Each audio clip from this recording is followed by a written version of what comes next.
With the cooler morning temperatures, the bass bite is heating up, so plan to go early. And for you guys that like to go saltwater fishing, the southeast light winds are going to allow you to go inshore or offshore. Our guides are standing by here on the Texas Insider Fishing Report. Welcome to the Texas Insider Fishing Report.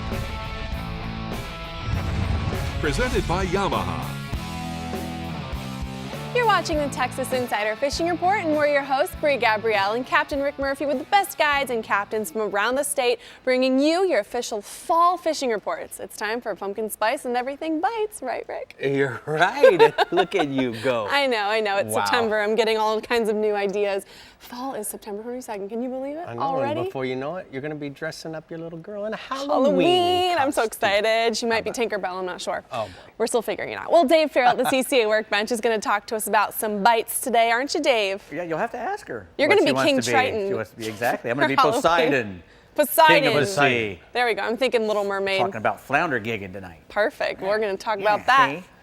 All right, well, first up, we have Captain Bink Grimes in the Middle Coast region with some inshore and offshore news. So, Bink, why don't you get us on our merry way? I tell you, we're drying out around here. Last week we got about 20 to 22 inches of rain in Matagorda with all that low pressure out there, and so it's kind of drying up. It's gotten hot again, and all these new tides are bringing in more salt water into our bay. And the bay is a little funky at times right now, but we're catching good fish. And the middle of East Matagorda Bay is great while drifting shell on Norton bull minnows, and then you can catch them on top waters on skitterwalks and sheep pups. It was a good bite today on the water. Trout to 5 pounds out there. Just really good time. Guide Ray Sexton, he said West Bay's been hot for limits of trout over shell while wading. He's found good numbers of trout around Palacios as well. We've had a lot of light winds and some north winds, and he's working around Tres Palacios Bay on the backside of Oyster Lake. And then Port O'Connor catches that they picked up this week, according to Lynn Smith. Trout's been willing to eat topwaters. There's good stringers coming from around the Cedars, City Slickers, and also the hump on sheep pups and she dogs. Those are all mirror lure baits. The nearby jetty area has been good for trout on live shrimp and croakers. Some are wading the backside of the jetty on calm days, and there's scattered trout coming around Surfside and Freeport on mirror lures and live shrimp. Today the Gulf was flat, and it's supposed to be flat through the rest of the weekend, so ought to give us a good chance at some September surf trout. We've had lots of rain the past 3 weeks, and it's pushing fresh water down the Colorado River, and all those fish that were making their home in the river are now pushed out on the shorelines along West Matagorda Bay. So be prepared to find a stack up of trout along that fresh and saltwater line. The water on top looks tea-colored, but your prop wash, you'll see it's boiling up green water underneath, so that salt water always goes down to the bottom. Then the high tides in Rockport, it's put more trout on the shorelines. Low pressure in the Gulf caused a good bite on top waters and Corkies. Spots like Super Flats and Allen Fight held good trout over sand and grass.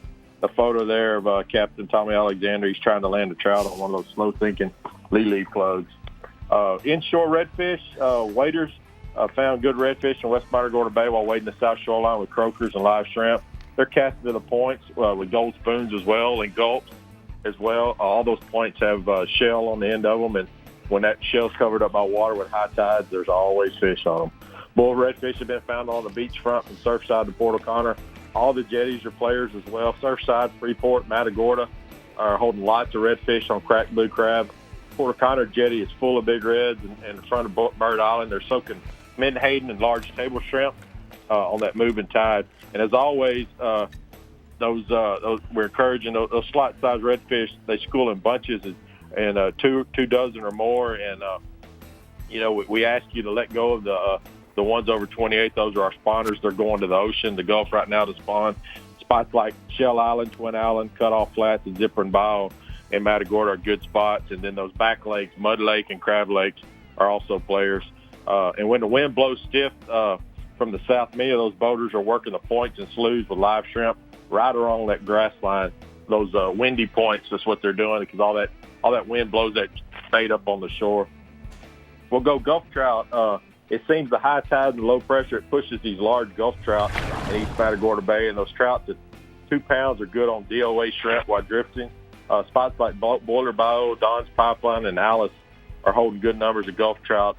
Best baits are live shrimp under popping cork, and for these, what we call them white trout as well, and they're also good on gulps. A lot of people discount them, but man, they've got white fillets are perfect for ceviche and battering, frying it up in peanut oil, just really good. And you also find them along the beachfront in the first gut. Our tarpon offshore continue to impress. September and October is a great time in Texas. Man, there's a lot of fish cruising from Matagorda to Port Aransas right now. We're drifting large menhaden, large live shrimp, finger mullet, deep diving bait. And, man, a good day has been, hooking 5 to 10 fish and jumping them. Large schools have been around Port O'Connor Jetty and, 60 to 70 foot of water. We're spotting those rolling fish and then trolling ahead of them just like y'all do in Florida. And let them cruise down there, put the bait in front of them, and hopefully they eat it. Where guys are throwing any kind of, coon pops, but they're also taking their favorite jigs and putting them on a circle hook and trying to get them in front of there. A cold front forecasted for the end of this week. It's here, actually. It's supposed to be another one coming in. It's going to lay the surf down, so it's a good time to find those rolling tarpon out there and just get out on the Gulf. There's trout in the Gulf. There's tarpon in the Gulf. There's big redfish in the Gulf.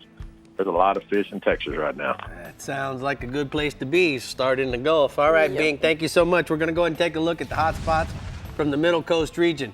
He said inshore, trout are good along the south shoreline of West Bay while waiting with top waters. Bass assassins and down south lures are going to work for those trout as well. And then offshore, look for the tarpon. The tarpon is good on the beach and near the jetties in Port O'Connor while drifting finger mullet, shad, or even maybe a coon pop. A lot of fish in Texas is something we love to hear, isn't it? That's right. Absolutely. The YETI Lower Fresh region is coming in hot, and Matt Reed has the latest on Fayette County, Lake Somerville, Travis, LBJ, and Amistad. So, Matt, let's get to it. Let's get it rolling. Just throw out something in general with all the Lower Fresh region. I mean, we've had a ton of rain the last week or 10 days. That's been great for most every lake in the lower region. Our water's cooled off a little bit. Our water levels have come back up, and that's really got the fish kicked off being active. I'm going to start my report out this week at Fayette County. Fayette County's fishing really good, and you can catch them several different ways. The shallow fish, they're biting around the grass, the hydrilla. You want to catch those fish right now by throwing a Texas rig, soft plastic. June bug or green pumpkins have been the best color for those fish. The main lake fish are still out on their summer haunts. They're out on the humps and main lake drop-offs. Best bite for those fish lately has been on a Carolina rig. Green pumpkin's been the best color out on the main lake for those. Also, just keep your eye out because there's schoolies around chasing the shad. With that schooler surface, those fish are starting to chase the shad, group them up, bust them on top. So always have you a top water laying handy so you can pick it up and throw at them when you see them. Moving on down the road to Lake Somerville, bass fishing's been good this week in that 12 to 14 foot of water on the main lake points in the isolated brush piles. They're also relating to the rock. There's some rock on that lake in a few isolated areas. Now, those fish will really ball up on that rock. Catching those fish on red bug, black, or June bug color soft plastics. You either want to Texas rig them or put them on a big stand-up head, a big shaky head, type of rig, and that's been a very productive way to catch them lately. Moving on down toward the Austin area. Lake Travis has still been fishing really well. That real clear water in there, you got fresh water in there and it's cooling down. The top waters have been the ticket. Throw you a spook up against the rock bluffs where it drops off real fast. The bigger fish are hanging really tight to the shore, so you want to get it up there close and use a walk the dog type action on spook. Lots of big fish have been caught. Brian Cotter keeps sending me reports from there with his customers doing really well on top waters. When the sun gets up, gets a little bright, get you a Texas rig soft plastic, either a crawl worm, or you can also rig it on a shaky head with a trick worm to throw them around the isolated brush and that type of cover. That gives them something to hide in the shade when it gets bright. Another thing that he's catching them is throwing a wake bait and a square bill around the shallow rocks. So lots of ways to catch them at Travis. Fishing is really good. So get out in that Austin area and give it a try. Another lake in that area, Lake LBJ, it's been fishing well also. They're catching them on soft plastics. Weightless Cincos and fluke sticks around the submerged hydrilla has been a really good way to catch them. Sun gets bright, get your jig out, skip it up under the docks. They love to get under those docks, hide in the shade. Another way there's been some really big fish caught lately is on a big flutter spoon out on the deep drops there on LBJ. That's something that doesn't get done all that much, so a lot of times you can get some big ones on something they're not used to seeing. Going on out west, like Amistad there in the Del Rio area, it caught over 3 foot of water this week, and it needed it. It was 39 foot low. Man, that influx of water really triggers those fish to bite up the river. One thing that happens up the river on Amistad when it comes up, there's always some cane that comes washing down the river. It makes mats, or, drift up against the bank. Fish really get under the shade of those cane mats. So you want to relate to them on the river end, on the north end. You can take a soft plastic and punch it through the cane into the shade. And that's a great way to catch those fish on the upper end of the lake right now. Main Lake, you want to concentrate around the hydrilla. That mid-depth hydrilla, there's a real good bite now on a lightweight soft plastic. You want to throw it kind of finessey, not over-rigged on big line. Throw it on 12 or 14-pound line with a lightweight. Throw you a ribbon-tail worm up there and work it real slow through the grass. That's a really good way to catch numbers and some big ones mixed in. Saltwater bite's good around that grass also, and it should just keep getting better as it cools off. If you really want to go for a big one, get you a big weight and punch the matted hydrilla in that 12 to 18 foot range, and you just might find you that great old big one you're looking for. A picture there is some South Texas customers of mine with a daily double. We caught, both of them caught them, had them on at the same time. Those big South Texas fish are always fun. Matt, Wow. I gotta say, you send in more big fish pictures than all our guides put together. Keep up the good work, man. Let's talk a little bit about some white bass. All right, the white bass and hybrids at Lake Somerville are really schooled up big right now down close to the dam. Most mornings you can get out there and look for birds or just the fish busting. They're blowing shad everywhere. Get you a big topwater or a spoon and throw it in there when they're doing that, and they're just really feeding aggressively. You'll catch a load of them. If they're not on the surface, you can find them on your low ranch electronics. See them down there, get you a heavy slab spoon, and just start dropping it in them, and there's lots of fun to be had catching those big whites and hybrids. All right, thank you for keeping us straight about the lower fresh region. We're gonna go ahead and take a look at the hot spots. Matt says that Fayette County is fishing really well. You can catch them on a bunch of different ways now. Shallow grass is producing the fish on the Texas rig. The main points are kicking out good numbers on big crankbaits and Carolina soft rig plastics. And then also, some schoolers are going to be chasing the shad, so you could throw a shad imitation, Yes, and they better listen because they can catch fish the size like those photos. That's He insane. always sends in the Always, monsters. every week. Go fishing in the lower fresh region, guys. All right, we're headed to the lower coast region next here on the Texas Insider Fishing Report. But first, we're talking with Dave Ferrell at the CCA workbench for riggies and techniquies. Yep, that lower coast region is a great place to gig for flounder, which is what we're going to be talking about. Getting in there and hitting fish with a big spear. Nothing could be more fun than that. Nope. Could there? We'll be back with Poseidon. maybe Fish. we could, a little. Come on. Yeah, a little. The Texas Insider Fishing Report is brought to you by Yamaha. Reliability starts here. The American Fishing Tackle Company. Any fish, any water. Since 1958. Guy Harvey, marine wildlife artist and conservationist. And CCA Texas, a leader in marine conservation. Yamaha's 4.2-liter V6 offshore 4-strokes. For those that like their V6 lighter, faster, and stronger. Setting new standards for power, efficiency, speed, and lightweight. Built for the rigors of offshore boating. Packed with Yamaha's legendary reliability. And now Yamaha's 4.2-liter V6 four-strokes offer a choice between digital or mechanical controls to match your rigging preference. Yamaha, reliability starts here.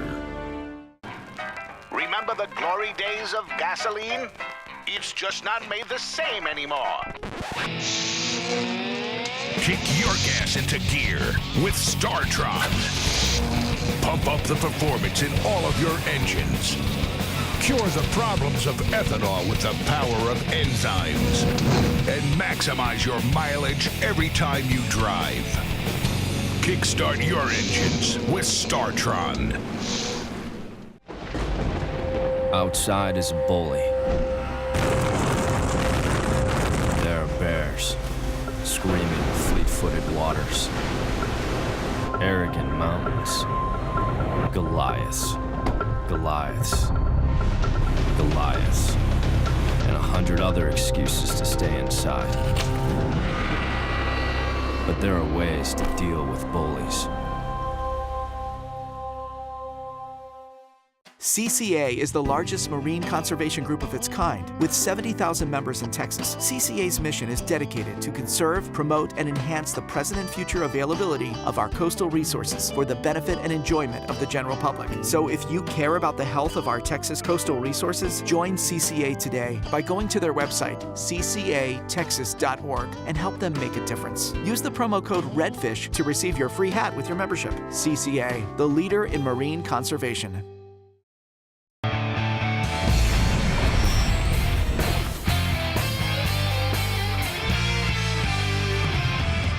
Well, welcome to the CCA Workbench, and Dave, we're talking about rigs and techniques. Yeah, I don't have anything to rig, really. Because we're talking about sticking fish with a pole.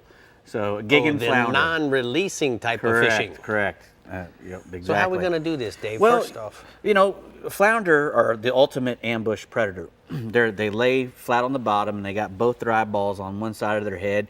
They get down on the bottom, and they cover themselves up partially in the sand or in the even little muddy areas sometimes.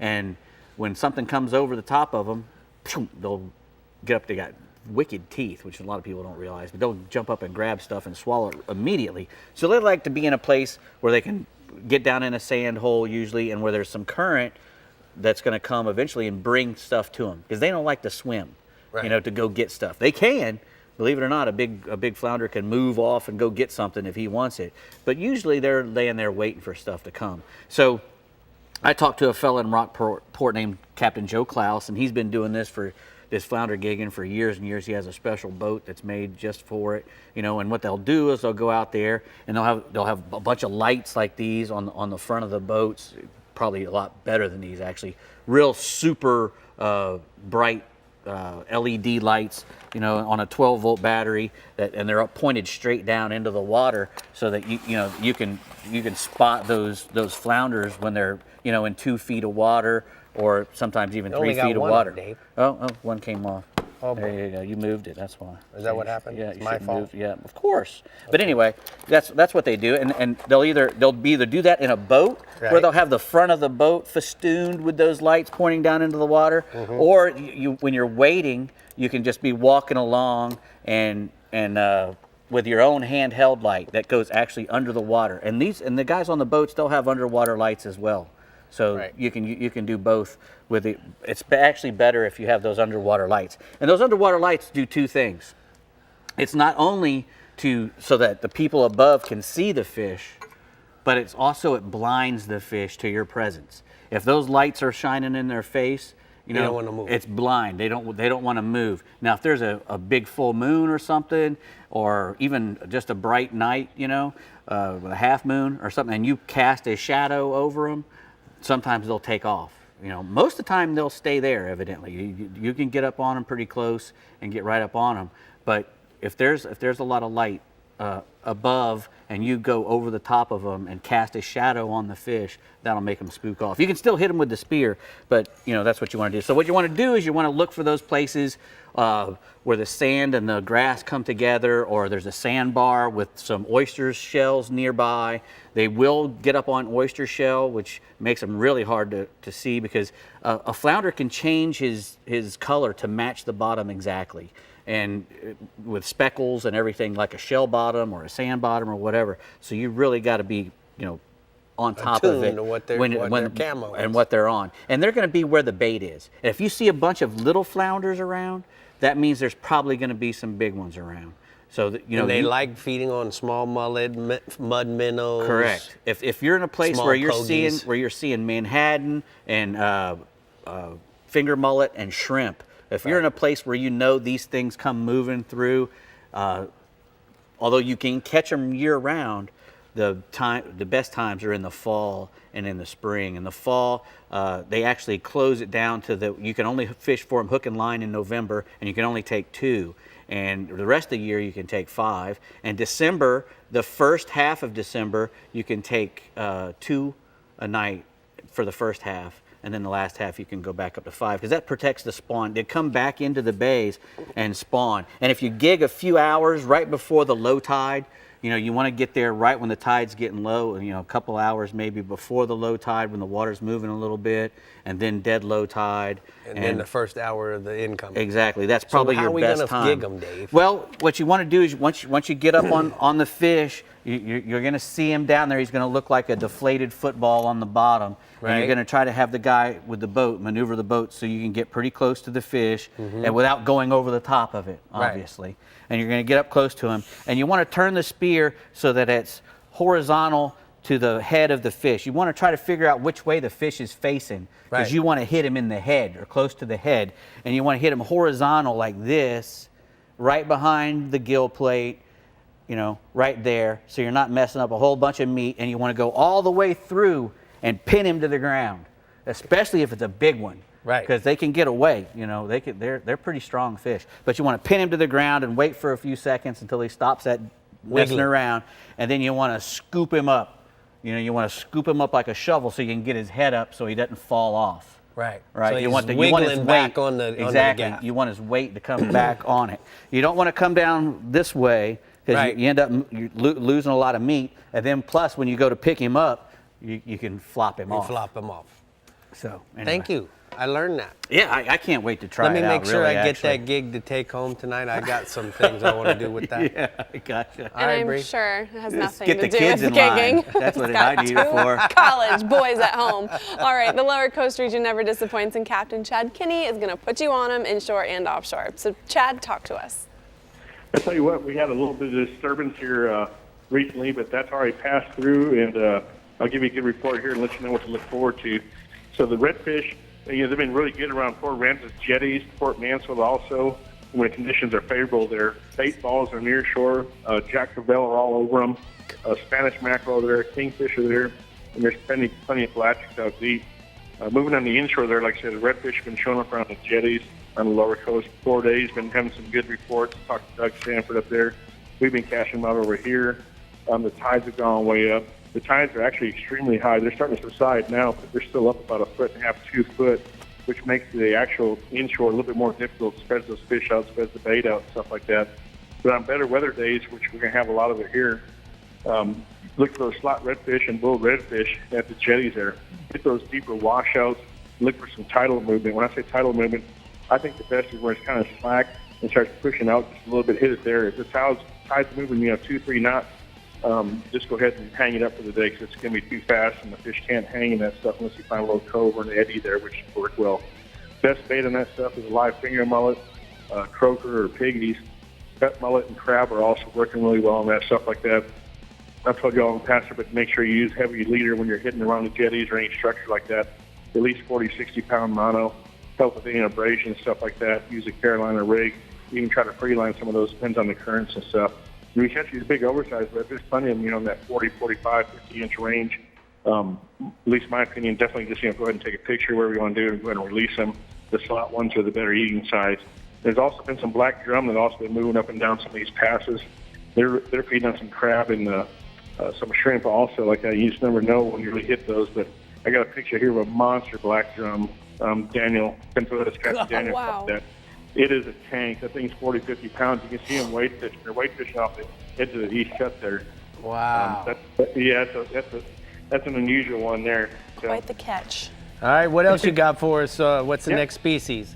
Yeah, moving in summer stuff. You're hearing different stuff in the bay. There's been a lot more Jack Crevalle showing up here in the lower coast systems and stuff like that. I've been seeing them here for the last few years. It used to be a rarity, but now they're more and more. I see them in the flats chasing with the redfish or anything else, and they're going to eat a lot of stuff like live croakers, piggies. They hit plenty of soft plastics, such like saltwater assassin, paddletail. These cats out there, they're going to blow up on them in the flats.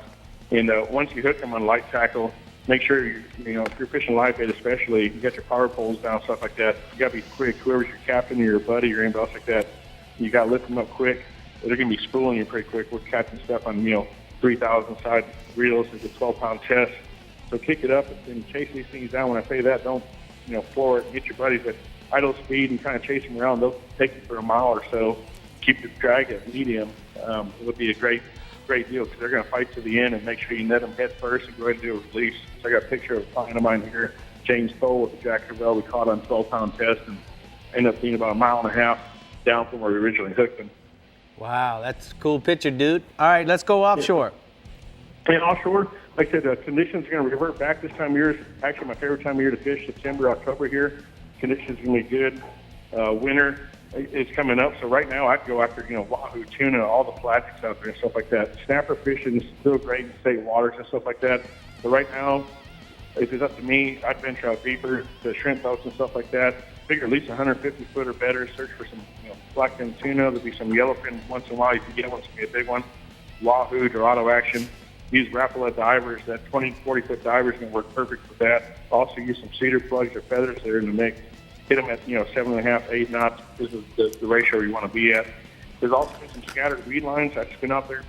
And so they're scattered like that because that little depression we had. But look for those currents to stack together. When they stack together on those weed lines, it's actually going to be really good. And I've seen some shallower ones like 100 foot, 120 foot. If you're out there, pass those up and keep on going deeper until you hit the better water column so you can get some better action on that stuff. And then going to the bill fishing, right now, that's my Pat Springs, the big billfish are from now till about the second or third real big northern we got.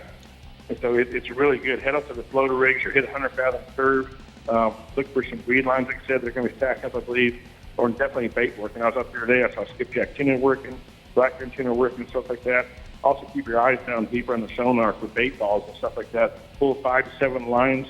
Try to do less lines. You're really going for the big fish and stuff like that. Try Big Valley on an island works good. If you're covering some ground and looking for that really big fish, I learned years ago some guys in Hawaii just pull about 5 lines, get some mold craft, mid-range, hit some joey super plungers on the flat lines there, mix in a couple maybe 60, 56 black bars. And if you want to hit some meat fishing in between, throw a green machine out there or anything else like that for some tuna or sailfish. And also run some Caesars up close to the boat, even like a little witch doctor or anything else like that. Put it down our lower to bring them up towards the top. And make sure you clear your lines out when you get that big blue hit because it looks like a Volkswagen when he comes up the big one. And they got a good picture up here of a release of a beautiful blue out here. Wow, that looks awesome, Chad. Great report this week. We appreciate you very much. And we're going to go ahead and take a look at the lower coast hotspots. Chad says inshore redfish are at the Port Aransas jetties and Port Mansfield when the conditions are favorable. And then offshore, the bait balls are near shore with the Jack Crevalles and mackerel with plenty of pelagics out deep.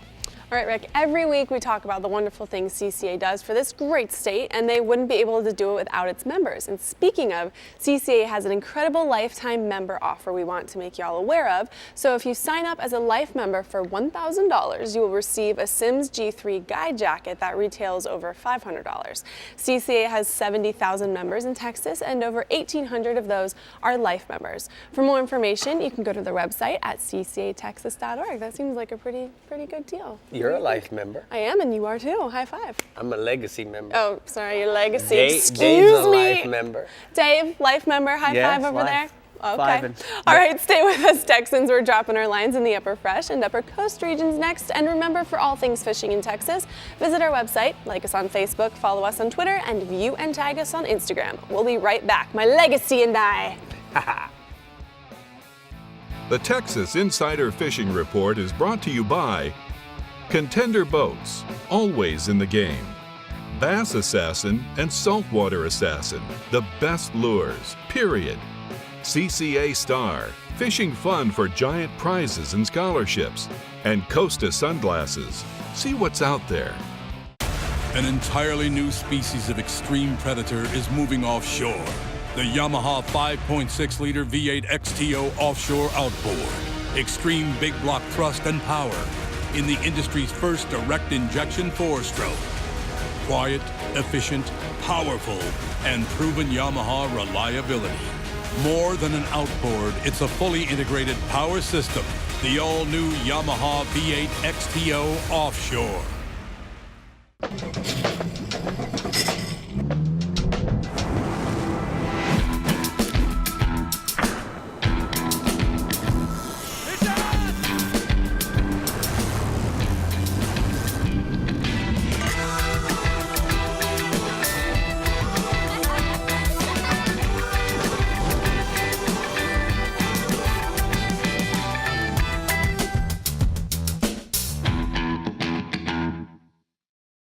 As close as you're gonna get to a sure thing for catching billfish is Guatemala. They're here, man. This has been a 20-year run, buddy. These things haven't left. There's no cycle. When it comes to sail fishing, this is the real deal.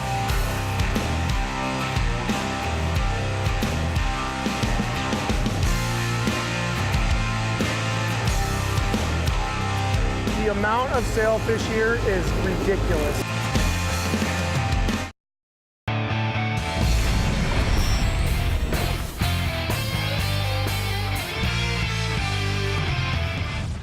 Today's power pole tip of the week is about, does the power pole add a lot of weight to the transom of the boat? And simply, guys, it doesn't. Now we're talking about a bracket that weighs anywhere between 5 and 7 pounds, and depending on the model that you get, our micro is 7 with the blade, 10-foot blade, being 27 pounds. So simply, we're not gonna add a lot of weight. You're not gonna change the draft of the boat. You're not gonna have to re-prop your boat. And more importantly, the pumps have been mounted in the floor so that they're out of the way and not on the transom. So many times when we add weight to the boat, it affects the performance, and that's not gonna happen by adding 2 power poles. So if you have any questions whatsoever, you can either go online to powerpole.com or you can go down to your local dealer. And that's today's power pole tip of the week. All right, Upper Fresh Region, you're up, and our guide Johnny Geis is taking you fishing on Lake Tawakoni and Fork. So listen up. Hey, Johnny. Hey, Rick and Brie, how are y'all today? Good. How are you, Johnny? Well, great, man. Listen, I've covered these big stripers and big catfish on Tawakoni several times, and they're biting. The stripers, hybrids, and whites, they're still biting good, but this week I'm reporting on the largemouth bass bite. Old Tawakoni can be a real tough lake to catch bass on, but if you know some of the best creeks and the docks, you can enjoy some excellent bass fishing this time of year. Largemouth bass here, they're always shallow. I've never even caught, I bet 5 bass over 5 foot deep on this lake. They always stay shallow, probably due to the prolific striped bass population. Early this summer, we aired a picture of a 14-pound bass caught by Warren Sprague. Well, it would have been a new lake record, but the bass was not weighed on certified scale, so that didn't count, but he's still swimming in the lake and turned it loose. Tawakoni does not have much bass fishing pressure, nowhere near like Fork, but it does host several local events each year, tournaments, and usually takes a bag of 5 bass weighing 25 to 28 pounds, so it's a good bass lake still. Tawakoni's plenty of shallow, sloping shoreline, so the secret here to find bass is you got to find a little bit better depth near that shoreline. There are numerous good creeks, all of them got fairly good depth near the shore. And this time of year, the bass are following the shed back into those creeks, and this is where you can find some pretty good-sized bass. Tawakoni has plenty of docks and piers, and some of them have brush piles, but the best ones also have a little depth close by, usually from a dredged canal back into the boat shed. So if you find these areas, you'll find the larger bass. Also, several bridges, old marinas around the lake, and most of them have some depth, got some rocks and some other structure, good places to fish. Lake's right now is 2 foot low, so you have to be careful navigating around the lake, but here's a good tip to find those productive creeks and dredged areas. I used it the other day. Go to Google Maps or some satellite image map and look closely for places which still held water when the lake was 5 to 8 foot low in the years past. You might even take your iPad or laptop along to see exactly how to access to get into these creeks. Recently, I made a trip over to Tawakoni to catch some crappie, and decided to check out an old favorite bass area from years past. We made a quick run from the 2 Mile Bridge around the Squirrel Cove and found some shallow vegetation near the back end of that creek. I put on that plastic frog. That's a picture I've got for this week. And first cast, got this 6-pound bass, blew up on the frog. Caught several more in that area, and numerous more creeks are still holding good fish, so it's a good time to try out Old Tawakoni for bass. Moving over to Lake Fork, we got a lot happening here this weekend. Old Bob Seeley, Rick, you know Bob. Yep. Big Bass Splash, it starts in the morning. And over 2,500 anglers will be hitting the water at daylight, hoping to win some of the $497,000 in cash and prizes he'll be giving away. You can either enter one day or all three, so you still got time to enter. Although anglers dream about catching that winning bass over 24 inches, or top of the slot, many will be targeting the under the slot fish. Those are under 16-inch fish, and each one of those pay $5,000 a day for the best one over under 16 inches. Fork's been fishing tough this summer, but the recent rains and cooler water should turn on the bite. Last year, the Big Bass Splash produced 21 bass over the 24-inch slot, with the winning bass weighing 10.57. I expect this year we'll see 11 or 12 pounder to win. Should be a good tournament. The lake's been busy all week, and by tomorrow, the bass will start feeling that boat and angling pressure. Last year, I guided a contestant, Bill Scott, a few days before the event, helped him formulate a game plan to locate several big bass areas. Well, Bill had won Bob's Sam Rayburn Big Bass event last year, taking home over $250,000. Since he was mainly interested in catching the winning bass, I suggest he focus on the deep brush piles and only use a big worm, a big jig, and a crankbait. So we spent most of that day driving around, putting down waypoints on numerous deep brush piles where I caught some big bass in the past. Well, Bill, he liked that plan, and we did fish a couple of piles in practice. He caught one over 8 pounds that was over the slot, so he was pretty pumped up. Well, the first day of the event, he caught another one over 8 pounds and won an hourly check. Then he didn't catch any the second day, but the third day he caught another one almost 9 pounds and we ended up winning over $4,500. So Bill's fishing with me again yesterday, and he's excited about the new brush piles for this year, and he hopes to win more this coming weekend. So good luck, Bill. I gave him a bag of these Bass Assassin skunk eggs to use during the event, and hope he does good again this time. Hey, there's a lot of luck factor when you enter the big bass event on the slot lake. You may catch more bass than any other angler in the event, but if you don't catch that right big one over the slot or under that 16 inches, you may not win a check at all. So tournament fishing is not for everyone, but events like this Big Bass Splash tournament is for anglers of all ages and levels of expertise. You may only catch one bass during the event, but any cast can produce that winning fish. So one thing's for sure, if you don't win, if you don't enter, you sure can't win. Got a picture this week to close out. Here's a picture of a big bass caught by a good friend, Kevin, now during a tournament here last weekend. Weighed almost 9 pounds, but was not a legal fish on Lake Fork. It did not quite get over that 24-inch slot. So big ones in the lake. Come on out this weekend and catch some big ones. All right, thank you so much, Johnny. We're going to go ahead and take a look at the Upper Fresh region hotspots. He says Lake Tawakoni, the black bass are fair on buzz baits, frogs, and swim jigs. White bass are good on slabs and topwater. Hybrids and striped bass are fair on slabs. And then Lake Fork, the black bass are fair on Carolina rig, creature baits, football jigs, red June bug, drop shots. And then also the crappie are good with minnows and jigs on brush piles. All right, let's slide over to the Upper Coast region with Captain Caleb Harp, who's got your inshore and offshore looking pretty darn good. Hey, Caleb. Hey, how's it going, guys?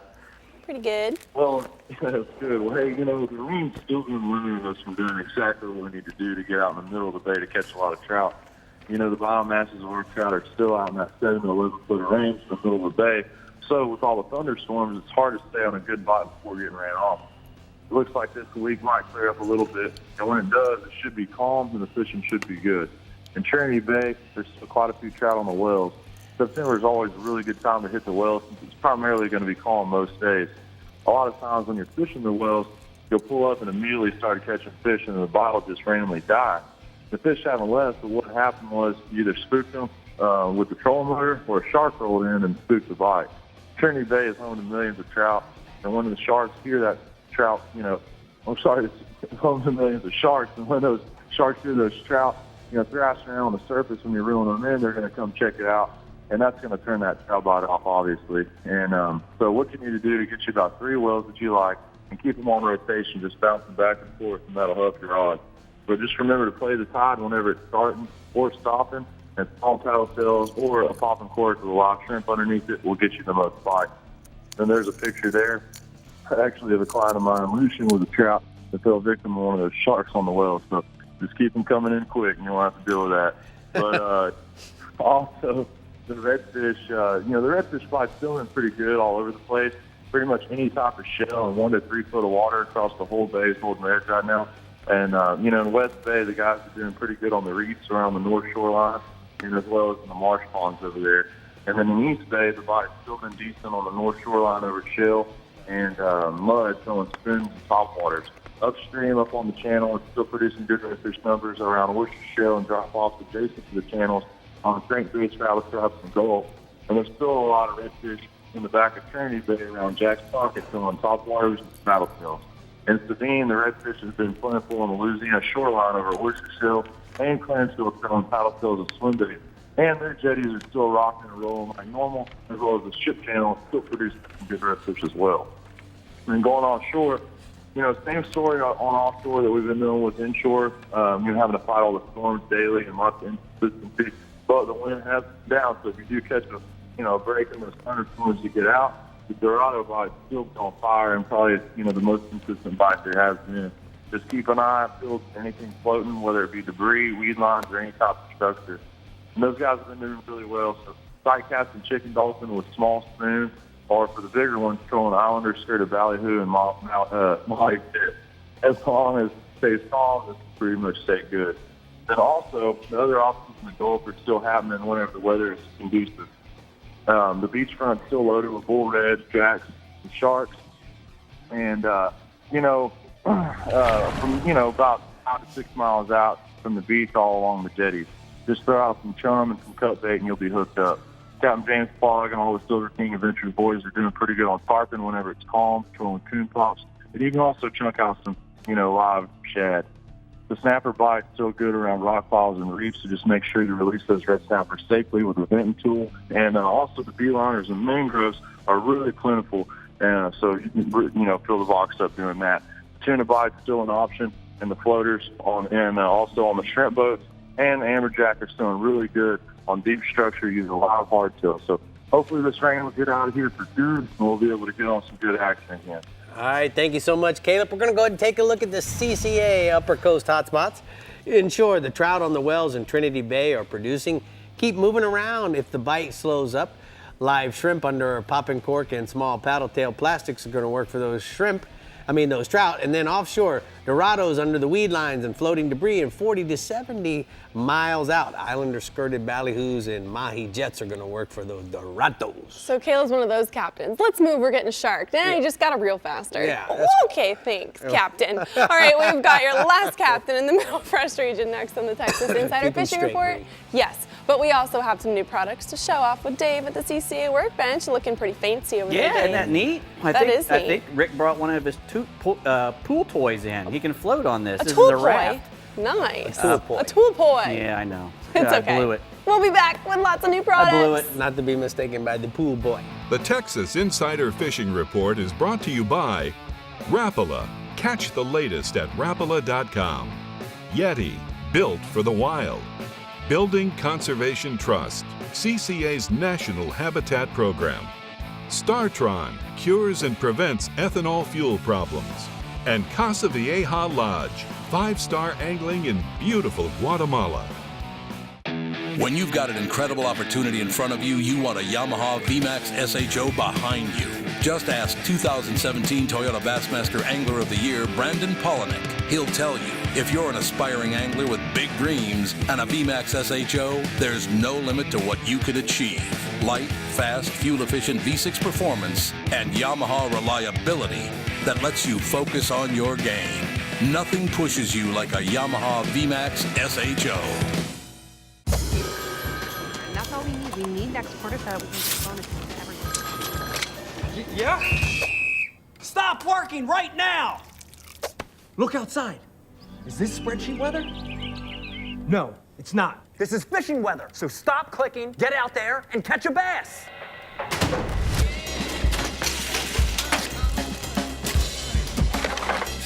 Stop what you're doing and start fishing Rapala Ripstop.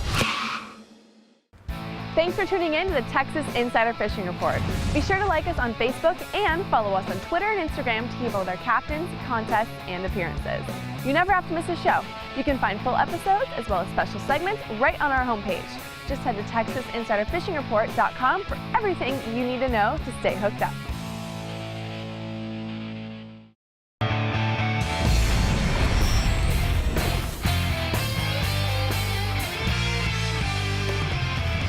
So we're here at the CCA workbench and we're talking about some new really cool products. Correct. And this is the new backwater nets. It's called a wading bag, and what they'll do is you can put your baits in here, or when you catch a fish, you can put it in here if you're fishing in a tournament or whatever. Isn't that what you guys do with them? Absolutely. So when you have your red fish or you have your trout, you can simply put them in here. Obviously, with the clear lid, you have the ability to monitor how well he's doing. Right. Specifically, when you're in a tournament, and it's a tournament where you're wading off away from the boat, you don't want to have to catch a fish that's exactly the one you want to weigh in, and now you got to trance back 100 yards, 200 yards to the boat. You don't want to leave the fish. Yeah, and then the other thing is, in a lot of tournaments, you have the ability to use bait. Right. So he makes one also. It's the same pretty much style, but we have the ability to put your bait in here. And by taking this deal, you can put it on the inside, I believe, and it keeps your net from collapsing and squishing your baits. Right. I think that's kind of how that goes. Right. Not 100% sure on that. But as you can tell, now what ends up happening, you can wade in different depths and it's not going to collapse. Right. You simply just tow it along behind you. I know a lot of guys in Texas, they put their fish on a stringer and 25 feet back. Right. Well, they could do the same thing here. Correct. So this allows you to have your bait as well as, the ability to carry your fish if you're tournament fishing. Yeah, it's got a PVC frame. It's got all, these hinges are non-metallic, so they won't rust on you. All stainless steel parts. Yep, and the mesh is rot resistant and saltwater resistant. So and with the pool noodles, it keeps it afloat on the surface, and then this hangs down. Yep. So call Jason at 941-628-2563. We gave Jason phone number. There you go, Jason. Backwater nets, man. Oh boy, he's gonna be getting all kinds of calls from Texas. I hope so. Anyway, here we have the AFTCO. This is a Bionic short sleeve tech shirt. And I'm wearing an AFTCO tech shirt right now. I love these shirts. They're awesome. They stay really cool, and this is made to stay cool while you're fighting the fish. It's got 100% polyester yarn dye that's woven. It's got built-in vertical vents on the back. It's got the AFLite ultralight fabric, the AF stain, so if you get stuff on it, and it's got the AF block sun protection, so 30 plus. So anything that you get into, this thing's going to help you out. And also it's got the the little thing for your Costa sunglasses there. It's a classic fit, and it's built for comfort. So try out that AFTCO Bionic short sleeve. No ironing. No, hardly at all. Next, we have some cool lures from Bass Assassin. These are the new XXX Fat Jobs. Fat Jobs. And this is one of them right here, Texas rigged already. You can use these things around, cast them around hydrilla like this with no weight. You can put a Texas rig on it and fish it deeper. You can put a really big weight on it and punch or flip with it. Those big fat baits right now are catching a ton of big fish, and they move a lot of water. It's a big silhouette. They come with 12 different colors, and they come with also colors with different colored tails if you want. The fellas say the blue tail right now is the bomb. Well, blue is the last color to disappear in any of this water. So anytime you get dark blacks and blues, it's going to make a really good silhouette, and they can see it for a long time. and these are really, really nice, big fat baits, which I really like because they, big fat baits catch big fat fish, in my opinion.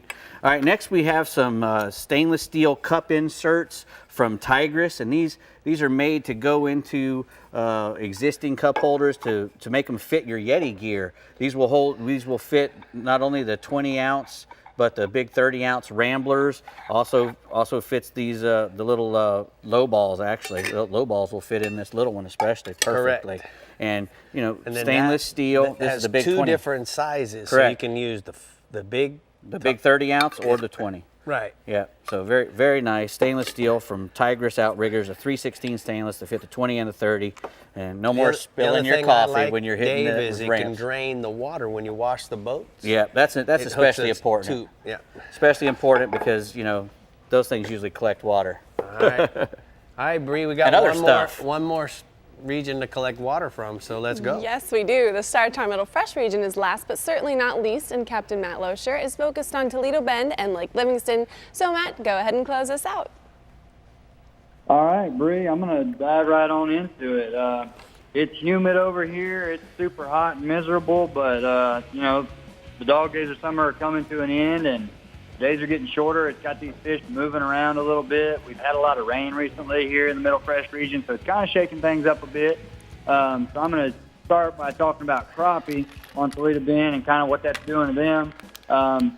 They're a little bit scattered, they're not really that grouped up in most places, so you have to work for them a little bit, but they are biting. So don't get discouraged if you don't catch very many in a spot. Just kind of catch a few and move to the next place. Try to do some homework, do some graphing, ride around and find you some places, and then just start going hole to hole. Catch one here, one there, 2 there, 10 there, and before you know it, you'll have a good mess of fish.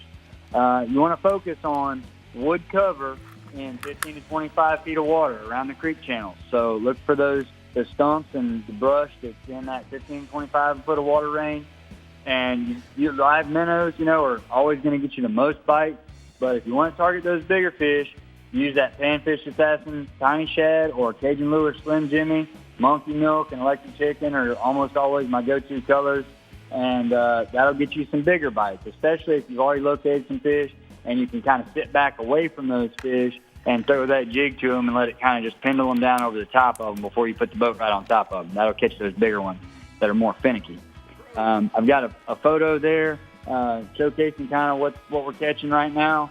As you can see, we're still catching them pretty good. We're catching table full still. Just got to work a little harder for them, but it all works out at the end of the day. If you just put in the work, you'll catch some good flags, as you can see there. So that's that. I'm going to move right on over to white bass, and for that, I'm going to head down to Lake Livingston. They've just been tearing it up down there all summer long, and they're still doing it. These low-pressure systems we've had lately have made it even better.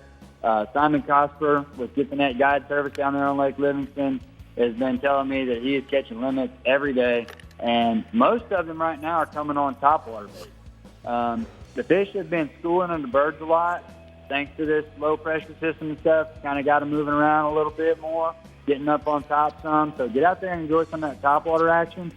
But if that's not working for you, if you get some post-spawn conditions, some bluebird skies, and those fish aren't busting the top under the birds, get you a 3/4 ounce white flab spoon. You get down in 15 to 20 foot of water down on that south end of the lake, and jig that spoon on the bottom for them for those white bass and those bigger hybrids.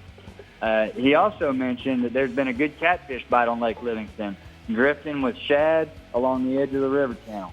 So get out there and catch some white bass and some good catfish down there, and some good table fare. Just fill a cooler up and go home and have a nice fish fry. Lastly, talking about the old black bass, largemouth species on Toledo Bend, the same kind of deal, they're moving around a little bit right now. They've kind of gotten pushed around. We had the water temperature dropping because of all that rain we had, and now the water temperature's kind of creeping back up. So a lot of those fish, they're holdouts. They're still out in their deep summer places, and then some of them have kind of moved up a little shallower. But my biggest fish are still coming out deep offshore in the mouth of the creek, ledges and stuff like that, and humps in about 10 to 20 foot of water. toss a red bug worm out there on like a Magnum shaky head to keep that worm glued to the bottom and just drag it along real nice and slow to get those bigger bites. You know, like Dave was just saying, bigger worm, bigger fish. So got to get big worm around there and get those bigger bites. Some good fish have also come from the shallow grass lately. There's not a lot of shallow grass on Toledo Bend, but we do have some hydrilla in a few places. And that bass assassin worm he was just talking about is perfect for catching them right now. You know, it's just a bigger, oversized version of their original stick worm.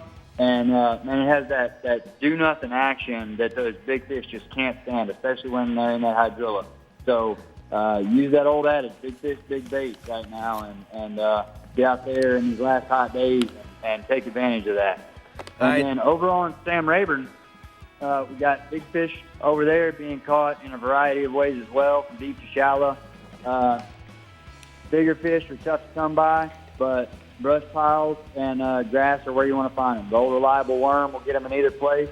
Red bug is your go-to. All right, we got to go, Matt. Thanks so much. We're going to take a look at the middle fresh hot spots. Crappie, Toledo Bend are biting minnows, jigs, and 15 to 25 feet of water. White bass, Lake Livingston on top water plugs and spoons. And then black bass on Toledo Bend and Sam Rayburn biting worms, jigs around the deep structure and shallow grass. Our captains like to chitty-chat it up, don't they? There's just so many good spots in Texas to go fishing. We just can't contain ourselves. Thanks for joining us. We'll see you next week and have a fun weekend on the water.